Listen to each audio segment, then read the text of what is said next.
Kasako Media, tunaangazia maisha, tunaandika kesho.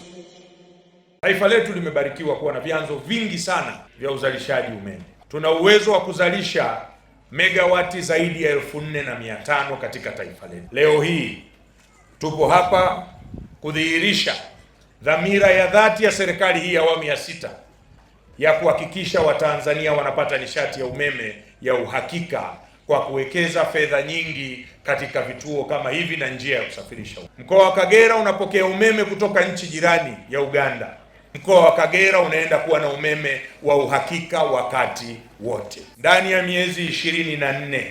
Kwa niaba ya wananchi wa mkoa wa Kagera, tunaishukuru sana serikali ya awamu ya 6 inayoongozwa na Mheshimiwa Daktari Samia Suluhu Hassan, Rais wa Jamhuri ya Muungano wa Tanzania, kwa kuamua kuunganisha mkoa wetu wa Kagera na gridi ya taifa, kupelekea kufungua zaidi fursa za uwekezaji hususan katika sekta ya viwanda na kupelekea bidhaa nyingi za viwandani kuzalishwa hapa kwetu, tena kwa gharama nafuu. Mradi huu ambao Mheshimiwa Waziri umeuwekea jiwe la msingi leo hii, bodi inauona ni mradi wenye manufaa makubwa kwa mkoa wa Kagera na maeneo ya jirani.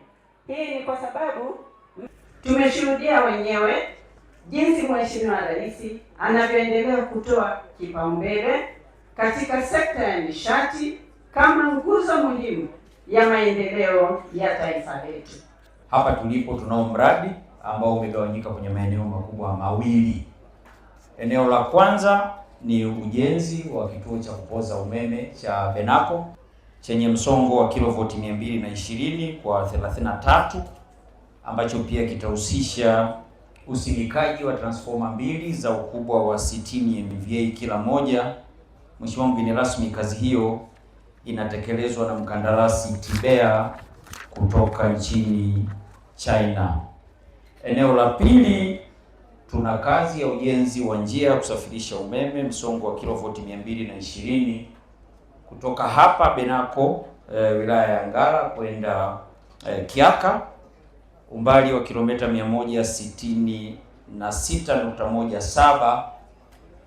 Kazi hiyo Mheshimiwa mgeni rasmi inafanywa na mkandarasi anaitwa Transrail Lighting kutoka nchini India. Serikali ya awamu ya 6 imetenga dola za Marekani milioni 105.6 sawa na shilingi bilioni 279 na milioni 100 kwa fedha za Tanzania kwa ajili ya utekelezaji wa mradi huu kwenye maeneo yote hayo mawili. Kasako Media, tunaangazia maisha, tunaandika kesho.